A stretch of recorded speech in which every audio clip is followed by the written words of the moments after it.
I suppose that since I'm already very much getting started very late, that I should just. Why would that have even been on? That I should just get started now. So, yeah, I'm doing this, apparently. Um, I got very confused about what was happening here, and for some reason didn't think I was streaming today. But my note about when to do this is sort of late. And for some reason it notified me like half an hour after instead of 10 minutes before. Like, it's not terribly useful. This and all future events. I should probably even change the name. Yes, thank you. I'm going to change the name to Phenomenology. It doesn't know how to spell phenomenology. Phenomenology, in its defense, neither do I. And I'm using an ampersand for that. Sociology.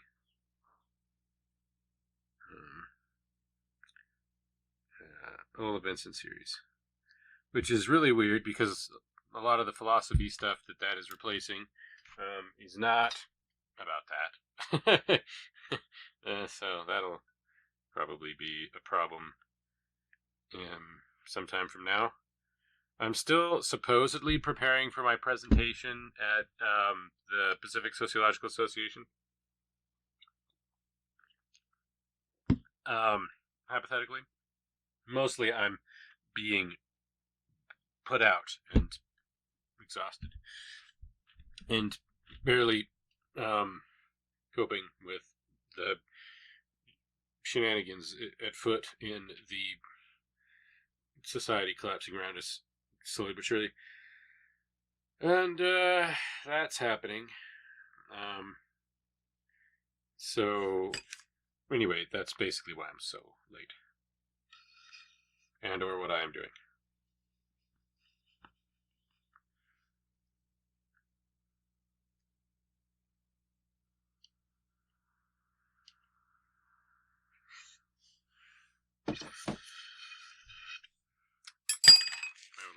Okay, where's my book? That's what this is all about, right? Phenomenology and Sociology. I did not do that great a job of introducing this as a subject. I just did some talking or reading about Luckmann in general and about some of the stuff that was going on. We certainly don't have time to read probably the whole next thing. Maybe we do. It's only 7 pages. But it's also George Herbert Mead. So it's not going to be easily digestible. But we're going to get in here. Okay, George Herbert Mead. This is one of the most important people ever in this line of work. This is the brain father of almost everything I do, especially in the project that has led me to this book, the Phenomenology of Otherness. But I tend to take the symbolic interactionist angle on a lot of the stuff that we do, right? And where symbolic interactionism overlaps with identity construction, that tends to be the angle from which I critique neoliberalism too. So all of this is true. Now, that having been said, I should probably get into this as quickly as possible so that there's enough time to get through it before 7 o'clock, although I might run long for this one, because this is very important. G.H. Mead, What Social Objects Must Psychology Presuppose? From the Journal of Philosophy, Volume 7, 1910. The thing about that is, the actual work of Mead's that matters is, I think, after this. Although now I'm starting to think it might be before. Another thing that I should have looked up before we were doing it, but we don't have time. Maybe I'll go back on that later, because it's going to be important to talk about George Herbert Mead in general. and it might do me good to touch up on Luckmann anyhow. But reading it, it says, there is a persistent tendency among present-day psychologists to use consciousness as the older rationalistic psychology used the soul. It is spoken of as something that appears at a certain point. It is something to which the object of knowledge in some sense enters from without. It is conceived to have certain functions in the place of faculties. It is as completely separated from the physical body by the doctrine of parallelism as the metaphysical body was separated from the metaphysical soul by their opposite qualities. Functional psychology has set itself the program of assimilating the purposive? That's an interesting word. The purposive character of consciousness process, or of consciousness, as it is termed. The evolutionary conception of adaptation, but instead of making consciousness in human individuals a particular expression of a great process, it is demanded of a philosophy of nature. It comes in general with a new and peculiar factor, which even demands a new formula of evolution for its explanation. It evolves a new evolution superinduced upon the old. In spite of much philosophizing, consciousness is identified in current psychological practice with the field with which is open to introspection, and the object of knowledge is placed within this field. A relation to the physical world, spoken as if an external field of reality by a parallelistic series. This psychological practice tends to accept the conceptual objects of science, the atoms, molecules, ether vortex rings, ions, and electrons, as the substantial realities of the physical world, and by implication, at least, to relegate the sinuous content of objects of direct physical experience to this separate field of consciousness. The old-fashioned idealist has then only to point out the thought structure of these hypothetical objects of science to sweep triumphantly with one stroke of the hand the whole world of nature within this limited field of consciousness open to introspection, whereupon the solipsistic spook arises again to reduce one's world to a nutshell. Okay, what I think this means in extraordinarily wordy prose is that people have decided on a certain separation of the physical universe from the way we think about the physical universe. Mead has a problem with that because he sees people as interpreting the universe through empiricism, and that process of interpreting the world through empiricism cannot be excluded from the process of taking for granted that the things discovered through the empiricism are real or true. You don't get to just say these things are real, but these things aren't, because of reasons, when the reasons are themselves a psychological state. So you can't separate the consciousness of the human individual from their experience of the world around them, nor of reality from the way that the people experience said reality. The way out of this crude psychological conception, in my mind, lies in the recognition that physical consciousness is a particular phase in development of reality, not an isolated phase of reality connected with the rest of it by a one-to-one relationship of parallel series. This point I have elsewhere developed, somewhat obscurely and ineffectually, I am afraid.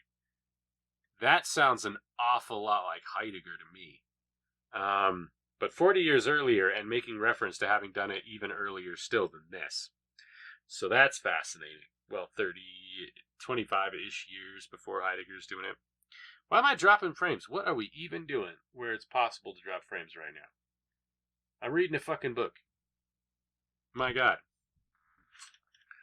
Okay, if I continue on here.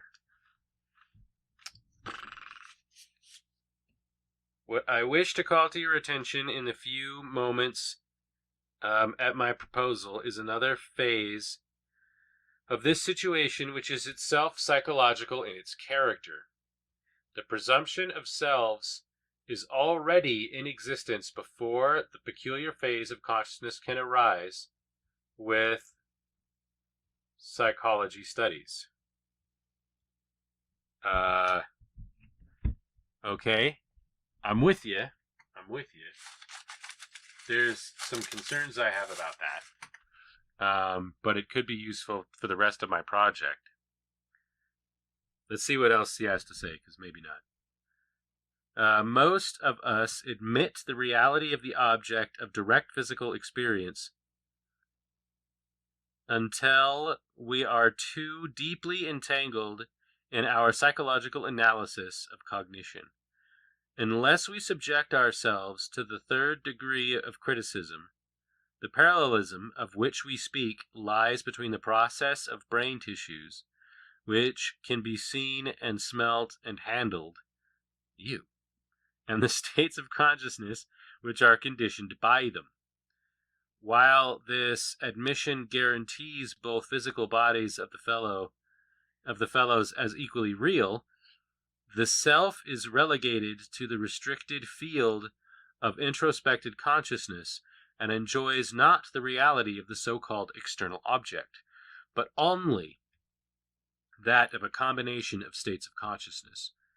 Into the existence of those states of consciousness in another, we are solemnly told that we can only inferentially enter the process of analogy from the relations of our own introspected states and the movements of our bodies to the movement of other bodies and the hypothetical conscious states that should accompany them. If we approach the self from within, our analysis recognizes, to be sure, its close relationship to, if not its identity with, the organization of consciousness, especially as seen in conation? The hell is conation? Seen in conation, in appreciation, in voluntary attention, in conduct.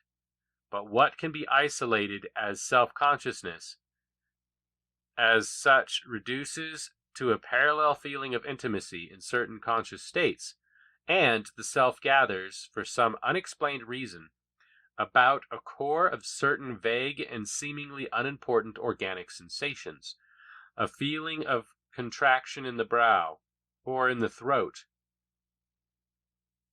or goes out of the muscular innervations all over the body, which are not involved directly in what we are doing or perceiving. And yet, when we proceed introspectively, the whole field of consciousness is ascribed to this self, for it is only in so far as we are self-conscious that we can introspect at all. But what I wish to emphasize is that the other selves disappear as given realities, even when we are willing to admit the real objects of physical experience. The self arises within the introspected field. It has no existence outside the introspected field, and other selves are only projects and ejects of that field. Each self is an island, and each self is surely only of its own island, for who knows what mirages may arise above the analogical sea. That sounds like he's talking about alienation. Alienation between the self and the other, which is something I deal with a lot, but I can't tell if this is sarcastic because they're talking about how things are not separated. So this sounds like he's saying, since these things we see as being separated, these things we see as being separated, but there's no difference between the levels of separation between the self and the other and the real world and the thought process that is a result of biological processes and mechanisms. I don't know. It is fair to assume that if we had exact social sciences which could define persons precisely and determine the law of social change with mathematical exactness, that can't be done, by the way. A big part of what makes humans what they are is a kind of flexibility that doesn't render itself easily to that linear processing that the early positivists were trying to accomplish. He wasn't in a position to know that. We should accept selves as there, in the same sense in which we accept physical objects. I still agree with that sentence, though, by the way, at the end there. That still seems logical to me. They would be guaranteed by their sciences. For in the practice of thought, we are as convinced as the Greeks that exact knowledge assures the existence of the object of knowledge. I would argue that there's issue to be taken in aspect to that. I don't really have time for that, and I have to go turn on the light. I was going to talk about it out loud as I was walking, but I'm pretty spent, and I've lost some of the threads, so I don't think it's going to work.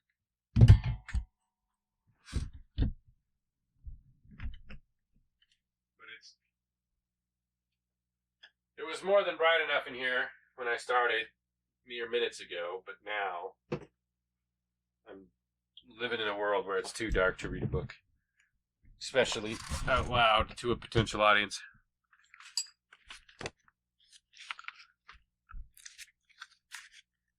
It is evidenced that the assumption of the self was given by social science in advance of introspection would materially and fundamentally affect our psychological practice. Consciousness, as present in selves, would be given as there, outside the field of introspection.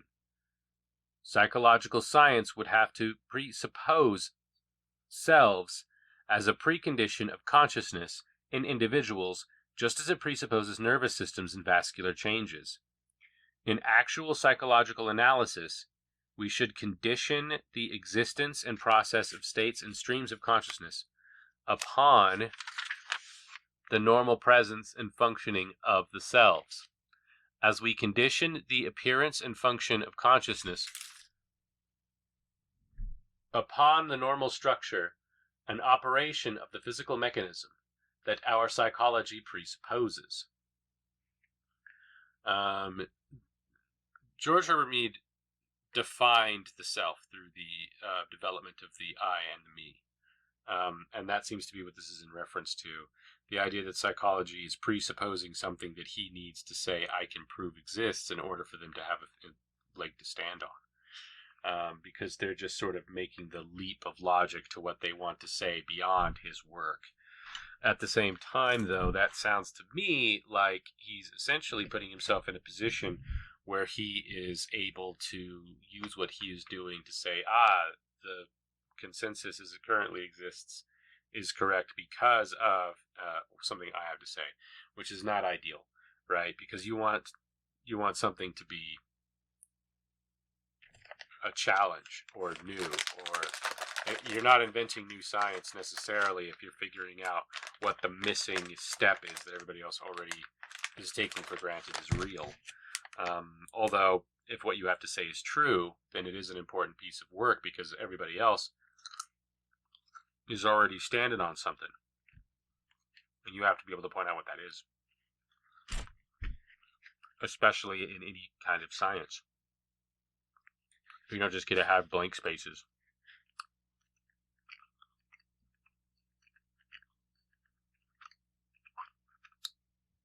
In the matter we do this in treatises on mob psychology, in such a treatise on social psychology as that of Cooley's Human Nature and the Social Order.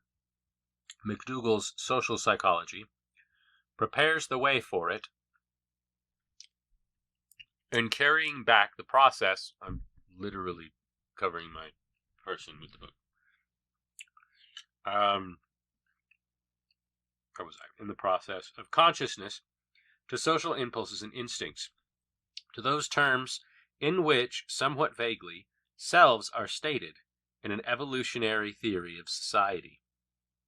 The economic man of the dismal science was an attempt to state the self in terms of an objective and exact social science. But fortunately, the economic man has proved spurious. He does not exist. You're going to want to get used to hearing that from me, by the way. The economic man is a little guaranteed by the orthodox political economy, as realia, italicized, were by the metaphysics of scholasticism. Social science and anthropology and sociology, pure and impure, dynamic and static, has not yet found its scientific method. A book was written shortly after this that was literally called that. It's Durkheim in the 20s, I think, wrote, in the 20s or 30s, wrote The Method of Social Science. Hilariously.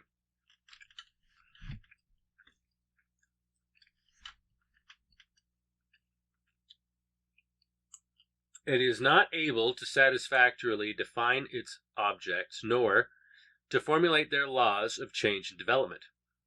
Until the social sciences were able to state the social individual in terms of social processes, as the physical sciences define their objects in terms of physical change, they will not have risen to the point at which they can force their object upon the introspective psychology. It dawns on me that the term sociology, which he's using here, has only been around when this is written for like 60 years. The works to which it would have been referring are like Harriet Martineau and Auguste Comte. And those guys, Auguste Comte started out calling it social physics, and adopted the term sociology after somebody else started using it in reference to his work. So even then, like even within his lifetime. So yeah, probably certainly within living memory, but probably even within the lifetime of Mead himself as he's writing this, sociology was developed as a concept. That's mind-blowing to me because sociology's been around for hundreds of years now, 200 years. And nobody knows what it means. And here's a guy who was like, oh yeah, sociology. They came up with that a couple of years ago. I know all this stuff about it. Of course, it's George Herbert Mead. He was one of the founders thereof, so maybe it's kind of it was a historical necessity for me to be reading this book that should be the case, right? Anyhow, where am I? Introspective psychology. We can today foresee the possibility of this. Eugenics, education, even political and economic sciences pass beyond the phase of description and look toward the formation of the social object. Yeah, well, be very careful with that eugenics stuff in 1910. We recognize that we control the conditions which determine the individual. His errors and shortcomings can be conceivably corrected. His misery can be eliminated. His mental and moral defects corrected. His heredity, social and physical, may be perfected. His very moral, self-conscious, through normal and healthy social construct, through adequate consciousness of his relations to others, may be constituted and established. But Without awaiting the development of the social sciences, it is possible to indicate in the nature of the consciousness with psychology itself analysis.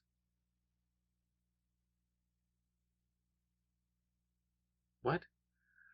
But without awaiting the development of the social sciences, it is possible to indicate in the nature of the self-consciousness with psychology itself analysis the presupposition of social objects, whose objective reality is a condition of the consciousness of self. I would translate that to there are artifacts we are aware of, which we have internalized, that are externally socially normal. The things that the people in our society take for granted are the things that we do, or the things that we tend to take for granted that we do. That's where I'd take that anyway. I'm not even sure how germane that is. In fact, it seems kind of weird that would be what he's talking about, since he started out talking about anthropology and sociology. The contribution that I wish to suggest toward the recognition of the given character of the other is from psychology itself, and arises out of the psychological theory of the origin of language and its relation to meaning. All right, now we're on to something.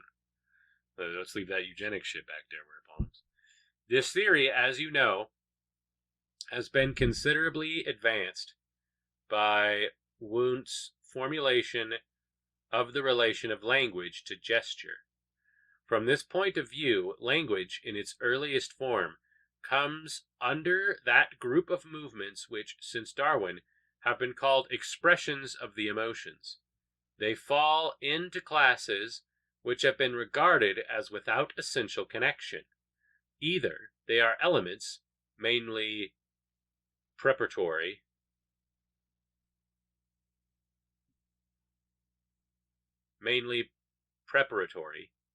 beginnings of acts, social acts, i.e., actions and reactions, which arise under the stimulation of other individuals, such as clenching the fists, grinding the teeth, assuming the attitude of defense, or else they are regarded as outflows of nervous energy, which sluice off the nervous excitement or reinforce the prepared indirectly for action.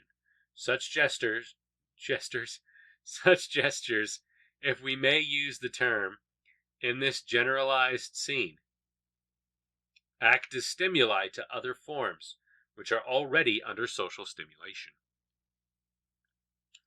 The phase of the subject, which has not been sufficiently emphasized, is the value which these truncated acts, these beginnings of inhibited movements, these gestures, have as appropriate stimulations for the conduct of other individuals. Inevitably, forms that act and react to and upon each other come to prepare for each other's reaction by their early movements in the act. The preliminaries of a dog or cockfight aptly illustrate the sensitiveness of such individuals to the earliest perceptible indications of coming acts. To a large degree, forms which live in groups or in the relation to animals and prey, and those they prey upon, act upon these first signs of oncoming acts. All gestures, to whatever class they belong, whether they are the beginnings of the outgoing act itself, or are indications of the attitude in nervous tensions which these acts involve, have this value of stimulating forms, socially organized, to reactions appropriate to the attack, or flight, or wooing, or suckling, or another form. Illustrations are to be found in human conduct in such situations as fencing, where one combatant without reflection makes his parry from the direction of the eye of the infinitesimal change of attitude, which are prelude to the thrust.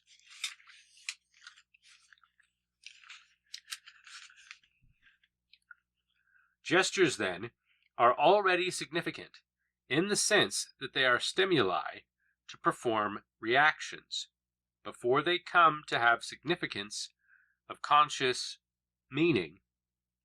Allow me to emphasize further the value of attitudes and the indications of organized preparation for conduct, especially in the change of the muscles of the continents, the altered breathing, the quivering of tense muscle, the evidence of circulatory changes in such minutely adapted social groups, because among these socially significant innervations will be found all these queer organic sensations about which the consciousness of the self is supposed to gather as a core. Now,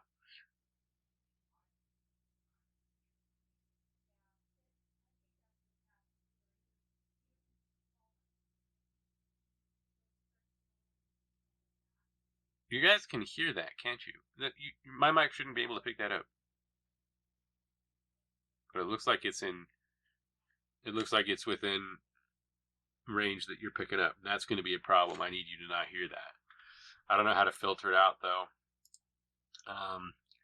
I should be able to turn on some kind of noise gate, I suppose. I could start using the other thing again. This is the reason why I don't do this here where I live, is because that kind of shit happens and I can't be held responsible for the things that those people say. And who knows what it might be, knowing who some of my relatives are. But anyway, hopefully I'm going to drown them out as we continue. But what I was saying here is it's important to note, I feel like at this point, that a lot of what Mead is talking about here basically boils down to, putting it quite rudely, that human beings have a tendency to be able to expect what is happening or know what is happening because of their unconscious relationship to certain behaviors which display emotions. What we might think of as subcommunicatory, right? This is something that people with autism struggle with. Like, there's a lot of this stuff he's talking about right here that I don't get. And nobody is consciously aware of them. But I'm not unconsciously aware of them either. Most people on the spectrum aren't, or have some level of difficulty with it. That's why they're on the spectrum in the first place. That's what it means. But it's something about the way that our mind works that it has to do with how our brains deal with the information that's coming into it about what it is that's happening around us empirically, right? So some of this stuff we don't ever really get decoded for us, and then the learned behaviors that are in line with it we never get. But this could be important for my other work that I'm doing too, because, well, not this in particular, this line, but what we're talking about now could be, because there's a potential here for patterns.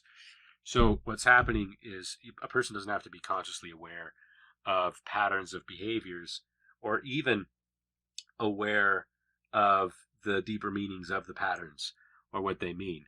If you're a child raised around a lot of white people who tense up whenever they deal with a black person, you don't have to be told to be racist.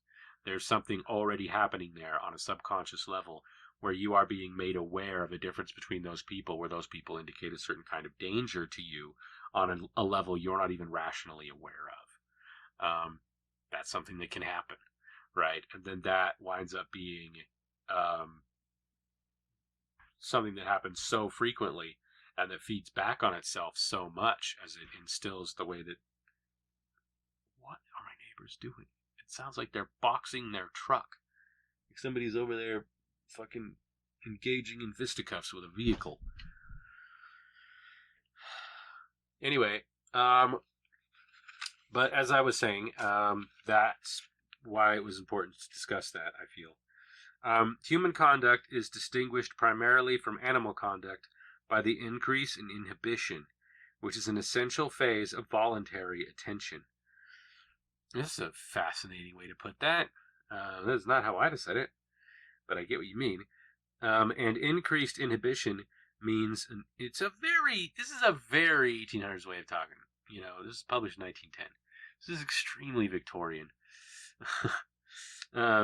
Increased inhibition means an increase in gesture and sign of activities which are not carried out. I would not say that that's the case, but I see what he means. In the assumptions of attitudes whose value and conduct fail to get complete expression. If we recognize language as a differentiation of gesture, the conduct of no other form can compare with the main in the abundance of gesture. The fundamental importance of gesture lies in the development of the consciousness of meaning and reflective consciousness. As long as one individual responds simply to the gesture of another by the appropriate response, there is no necessary consciousness of meaning. The situation is still on the level of the two growling dogs walking around each other, with tense limbs, bristling hair, and uncovered teeth. It is not until an image arises of the response which the gesture of the form will bring out in another, that a consciousness of meaning can attach to its own gesture. The meaning can appear only in imaging the consequence of the gesture. To cry out in fear is an immediate instinctive act, but to scream with an image of another individual turning an attentive ear, taking on a sympathetic expression and an attitude of coming to help. It is at least a favorable condition for the development of a consciousness of meaning. Of course, the mere influence of the image stimulating to reaction has no mere meaning value than the effort of an external stimulus. But in this converse of gestures, there is also a consciousness of attitude, of readiness to act in the manner which the gesture implies. In the instance given of the cry, of the particular attitude of flight, the cry calls out to the image of the friendly individual. This image is not merely a stimulus to run toward the friend, but is merged into the consciousness of the inhibited flight. If meaning is consciousness of attitude, as Dewey, Royce, and Engel, among many others, maintain, then consciousness of meaning arose only when some gesture that was part of the inhibited act itself called upon the image of the gesture of another individual. Then, the image of the gesture means the inhibited act to which the first gesture belonged. In a word, the response to the cry has the meaning of inhibited flight. Okay, so we're talking about we're talking about reverse engineering a situation based on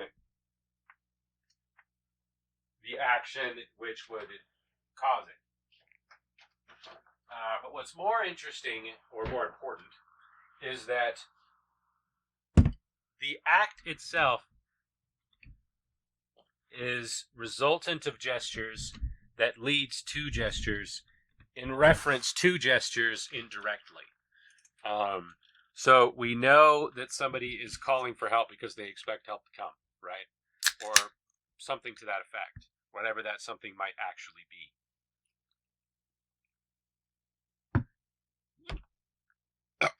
Perhaps too specifically, Mead starts talking about the gestures that one would expect somebody to have responding to such a call. But it's as exemplar, right? It's as an example.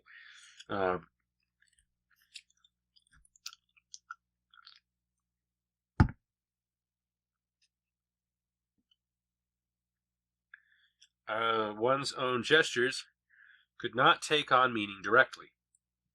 The gestures aroused by them in others would be that upon which attention is centered. And these gestures become identified with the content of one's own emotional attitude. It is only through the response that consciousness of meaning appears, a response which involves the consciousness of another self as the presupposition of the meaning in one's own attitude. Other selves in a social environment logically antedate. What logically antedates things? I've never heard of such a notion. Other selves in social environmental. Other selves in the social environment logically antedate the consciousness of self which introspection analyzes. They must be admitted as given in the same sense in which psychology accepts the given reality of psychological or physical organisms as a condition of individual consciousness. The importance for psychology of the recognition of others is thus bound up in the psychology of meaning, which may need a world of emphasis. Consciousness could no longer be regarded as an island to be studied through parallel relations with neuroses. It would be approached as experience, which is socially as well as physically determined. Introspective self-consciousness, which would be recognized as a subjective phase, and this subjective phase could no longer be regarded as the source out of which the experience arose. Objective consciousness of selves must precede subjective consciousness, and must continually condition it. This is phase 2 of the Phenomenology of Otherness. This is what I'm talking about. I don't understand how the self is not composed when a person, the magical sex fairy jiggles their wand at a 17-year-old on their birthday, and now they're capable of making decisions about who they are as a person. They can suddenly decide who they're going to have sex with. They can suddenly be held responsible for signing paperwork. And now they have composed a self in their head through George Herbert Mead's concept of the I and the me, and that is exactly who they will be until they die. That's how people think. It's ridiculous, and he never said that. He's literally saying the opposite right here. It is an ongoing process that continually happens. There is a constant running sub-reason through which we know who we are. You don't just pop up out of the ground a person and then stay that way forever. You're alive. You change. You grow. You adapt. You learn. You forget. For fuck's sake, you forget sometimes. Anyway, must continually condition if consciousness of meaning itself presupposes the selves as there. Subjective self-consciousness must appear within experience, must have a function in the development of that experience. You don't experience the outside world in a vacuum. You already have this. This is already happening. But it happening is where the what you already were came from, and where the what you will be will come from. Boy, that's not going to make any sense to anybody that hasn't studied this for years, is it? I'm terribly sorry. Anyway, must have a function in the development of that experience, and must be studied from the point of view of that function, not as that in which self-consciousness arises, and by which, through analogical bridges and self-projections, we slowly construct a hypothetical objective social world in which to live. Furthermore, meaning, in the light of this recognition, has its reference not to agglomerations of states of subjective consciousness, but to objects in a socially conditioned experience. When in the process revealed by the introspection, we reach the concept of self, we have attained an attitude, which we assume not toward our inner feelings, but toward other individuals whose reality was implied, even in the inhibitions and reorganizations which characterize this inner consciousness. This whole thing is really important. I can really use all of this.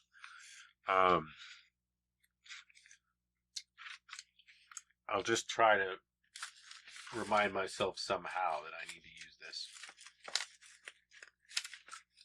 I'll put a post-it note in an extremely rare book. That's a perfectly reasonable thing to do. I'm not going to be mad about that later or anything. If we may assume, then, that meaning is consciousness of attitude, I would challenge anyone to show an adequate motive for directing attention toward one's attitudes in a consciousness of things that were merely physical. Neither control over perception nor control over response would be directly forwarded by attention directed toward a consciousness of readiness to act in a given situation. It is only in the social situation of converse that these gestures, why is it converse, and the attitudes they express could become the object of attention and interest. Whatever our theory may be as the history of things, social consciousness must antedate physical consciousness. A more correct statement would be that experience, in its original form, became reflective of the recognition of selves, and only gradually was there differentiated a reflective experience of things which were purely physical.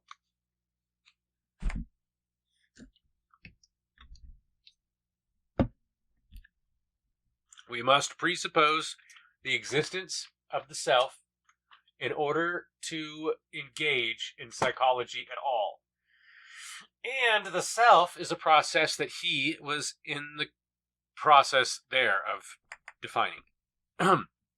Furthermore, we have to be able to, in investigating the physical world, understand that our investigation of the physical world is a psychological state, and that psychological state also means that we have to presuppose the existence of a self to be doing it. And what a self is requires definition, and cannot be removed from that process. You cannot be scientific about the world around you. You have to be a self being scientifically engaging in the world around you. This is not something that happens in a vacuum. That was way quicker than I thought. And heaven forbid that I should start late and then end early. That would be egregious. So,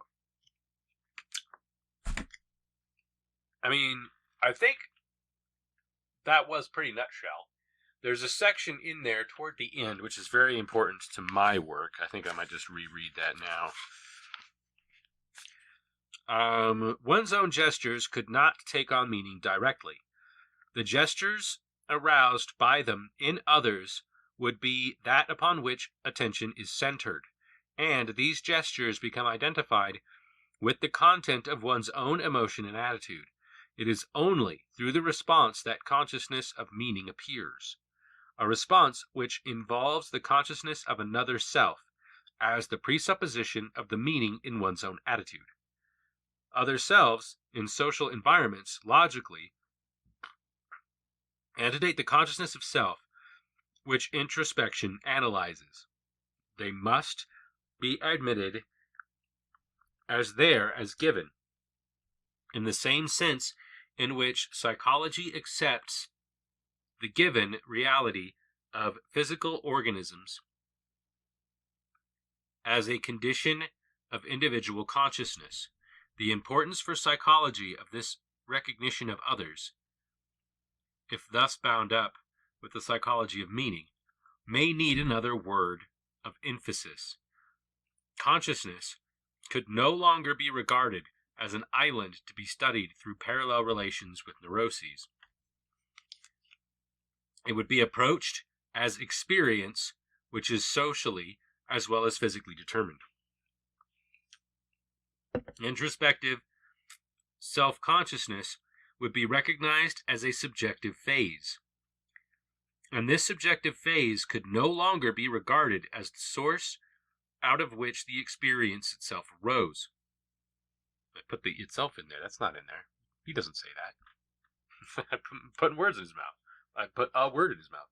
Objective consciousness of selves must precede subjective consciousness and must continually condition it. If consciousness of meaning itself presupposes the selves as there, subjective self-consciousness must appear within experience, must have a function in the development of that experience, and must be studied from the point of view of that function, not as that in which the self-consciousness arises, and by which, through analogical bridges and self-projections, we slowly construct a hypothetical objective. World, social world in which to live. Furthermore, meaning in the light of this recognition has its reference not to agglomerations of states of subjective consciousness, but to objects in a socially conditioned experience. When in the process revealed by introspection we reach the concept of self, we have attained an attitude which we assume not toward our inner feelings, but toward other individuals whose reality was implied even in the inhibitions and reorganizations which characterize this inner consciousness. While we were in the constant state of the reinvention of the self, in the exposure to the self outside the self, the other, we are constantly making references back to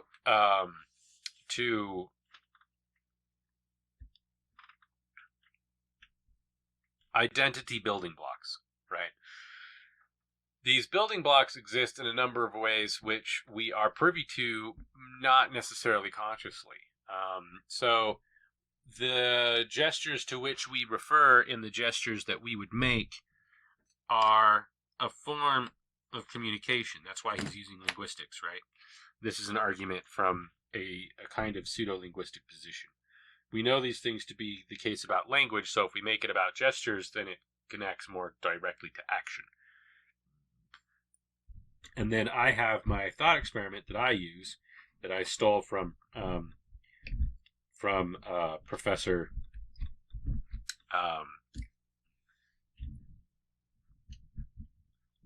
Dickinson, who himself, in turn, probably stole it from somebody years ago, about two people meeting in the parking lot, right? And then you start applying identity factors that each as an individual recognizes in themselves and in each other in this process, and all of a sudden, like, you can see radically different things happening in this same scenario. I walk around the corner, and an attractive young woman in a security guard's outfit walks around the other corner. There are certain connotations and things that might be going on in the way that I have set up that situation, right? But if I come around the corner wearing a security guard's uniform, and an attractive young college student comes around their side of the corner, and we meet, now we're having a very different conversation at this point, right? Because now the person in the position of authority is not the person who is attracting the other. And now I am dealing with somebody that we know of at least a one, if not two-way system of sexual interest, but I am coming at it from a position of privilege. I am coming at it from a position of implied power. There is a power imbalance inherent in this engagement. There was before too, possibly, but as a middle-class white male dealing with a woman, even if this is a middle-class white woman, who has the authority of a security guard, might be at best level with the average man in her position, right? Let's talk about a barely legal, because if you say college age, I mean, what is that even supposed to mean anymore? But a barely legal petite blonde girl from a privileged background is coming around the corner at her community college, and the black guy, the large black man, comes around the corner. Now, the thing that's happening between the two of them, this is a very different dynamic, right? And there's a lot of things happening here. They aren't communicating, by the way. No, in none of this does communication actually happen, right? I'm just talking about the way that the frameworks that we have for identifying ourselves and identifying others in our minds work, right? That's what this first chapter is about. That's what Mead's going on about. Well, that's what Luckmann is having Mead go on about. Anyway, Mead's point is that we can't just say that any of these processes happen until we take responsibility for the notion that there's something happening inside that process, right? That has to do with there already being an identity for these people. But furthermore, the way that these people are going to react to one another is in reference of their engagement with the situation. A big part of the reason that Mead is making that argument is probably because it's connected to a sort of Darwinian. In fact, he mentions that. He even mentions that at one point, that it's Darwinian in nature. That it's sort of an almost autonomic reaction to emotion, right? You experience an emotion, and then in response to that emotion, you do a thing, and then other people react to the thing in some way, unless we're autistic, because it's our society is just not. We do not work this way. We don't work that way when we want to, and we can't work that way now because it's largely over voice or text, right? Like chat over here in their box. They don't communicate with me that way. Matt last night during my live stream was not communicating with me that way because I couldn't see his gestures if I wanted to. In person, Matt and I don't do that because my gestures are peculiar and nobody reads them. I think because once somebody starts to realize my gestures are strange, they just brush it off and I become effectively invisible. I just had a breakthrough with that. That's probably why there are so many people that have to be reminded of my role in their lives, is because the fact that they don't automatically latch on to the process Mead's talking about for behavior makes me, in a manner of speaking, sort of effectively invisible to them in that way, in a very social way, which disconnects me from the ingramation process, is how they think about who the people they socialize with are. And it makes it difficult for them to remember me and to connect to the role that I have in their lives because of it. That's really peculiar. And yet it would explain an awful lot about my life. Anyhow, so these two people who are seeing each other in the parking lot, the reason that that's important is because we can guess at a number of different things about the way that these two people are probably thinking as they're going through the phenomenological process of being exposed to the other, right?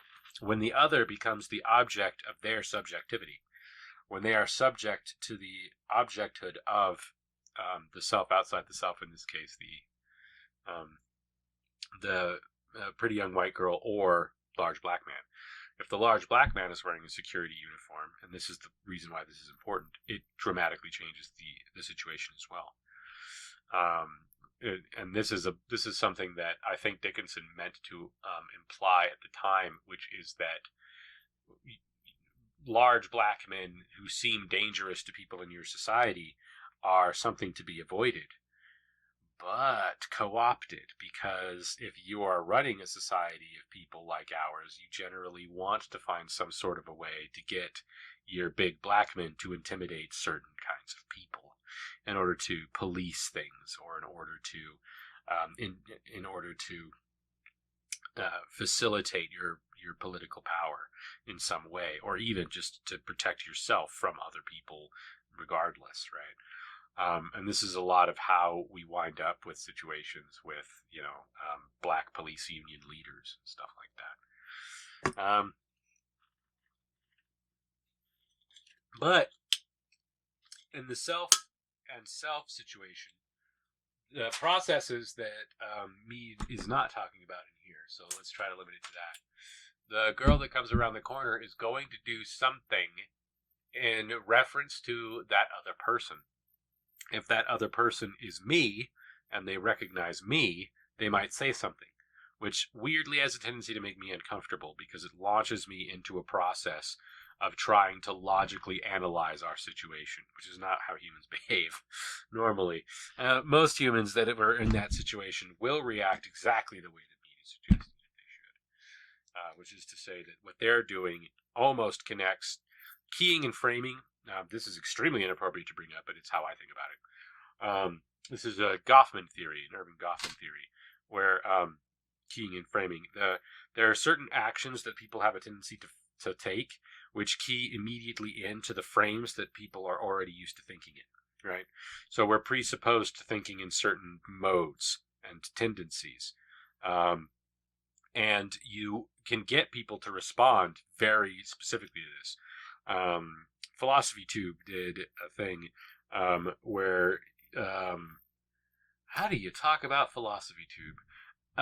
Abigail Thorne, who was Oliver Thorne at the time, said that they were for abolishing the monarchy. However, having been raised British, if somebody says God save the Queen, they would tend to respond with God save the Queen. To which, very comedically, they then backtracked and cried out, no, I'm a socialist, hang the parasites, all power to the workers. It was fucking awesome and hilarious, right? But that's the sort of thing that happens. So what would probably happen if any other middle-class white male was walking around the corner and an attractive young woman was walking the other way, and she recognized said male, she might say, hey there. And then they would respond, hello. And then she would say, how are you? And he would say, fine, how are you? And she would say, fine, thanks. No meaning is transpired here. They did no communicating. None. This is all floating signifiers. This is just noise. Dogs communicate more when they bark at each other than these humans have communicated with each other in this moment.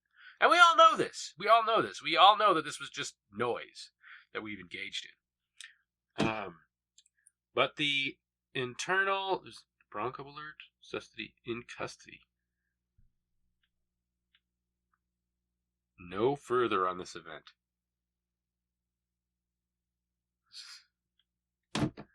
That's a Boise State message, isn't it? No further on this event. It's not even a sentence. Anyway, as I was saying. So, now I come around the corner and a pretty girl says something like that. What's going on here is they're going to make reference to a response that they expect. The reference and response would probably be, I want the weird leftist hippie to leave me alone. Understandable. To be perfectly honest, as attractive as I find this girl, chances are I kind of want her to leave me alone too.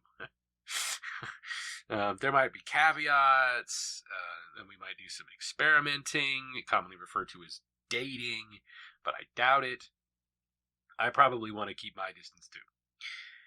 So they're going to be like, oh, hey, what's going on? And then I'm going to overthink the situation, be very uncomfortable about the whole thing, and then say something like, I'm going to engage in logic is what's going to happen. And then I'm going to try to communicate with this person.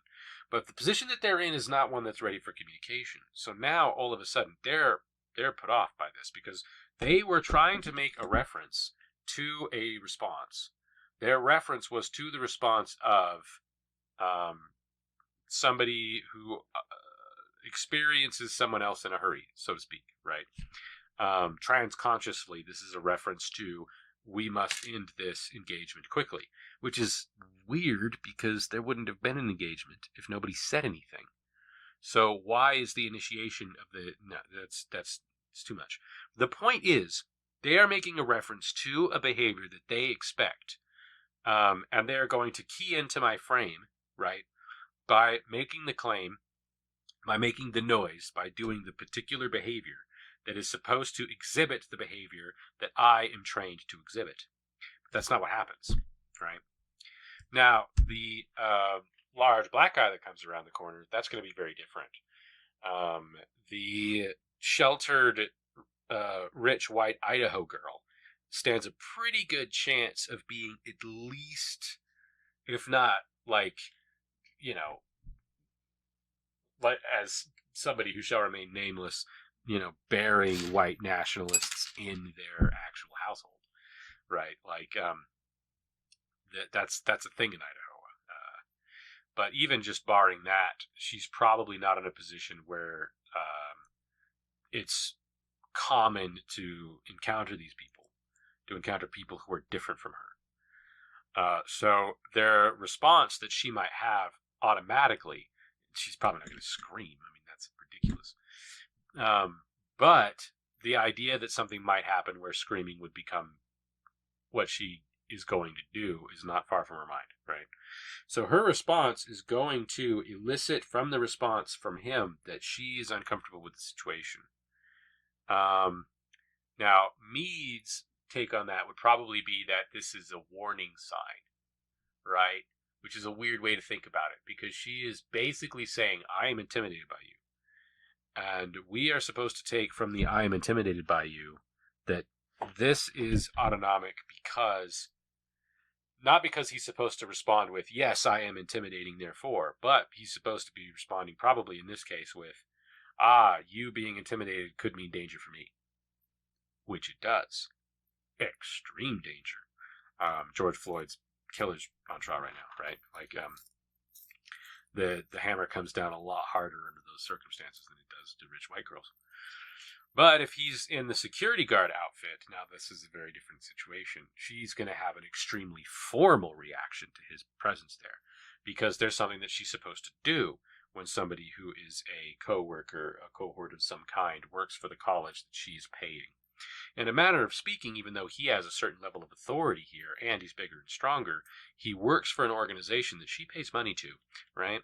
So there's something of a not a dichotomy, there's something of a relationship here that she is in a position to be like, yes, but cordially, right?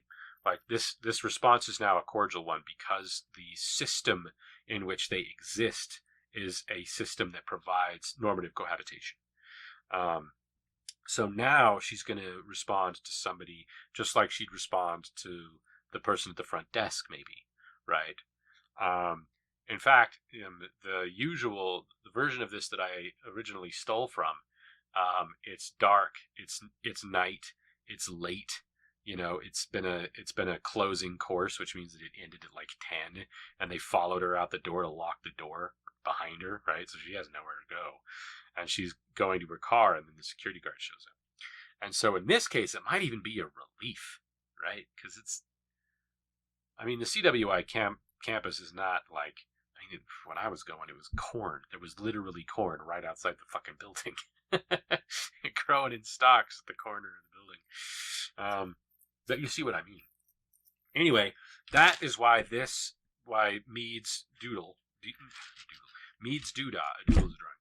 Why Mead's doodah is important to stage 2 of my project, and why I put a sticky note in my rare book, which pisses me off and I'm mad about and going to be considerably madder about later.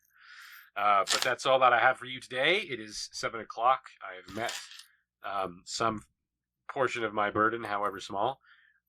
There's nobody to raid with, and nobody to raid even if there was, because, what am I going to do? Raid in CDM? We know where that goes. Anyway, if I die before my next stream, I'll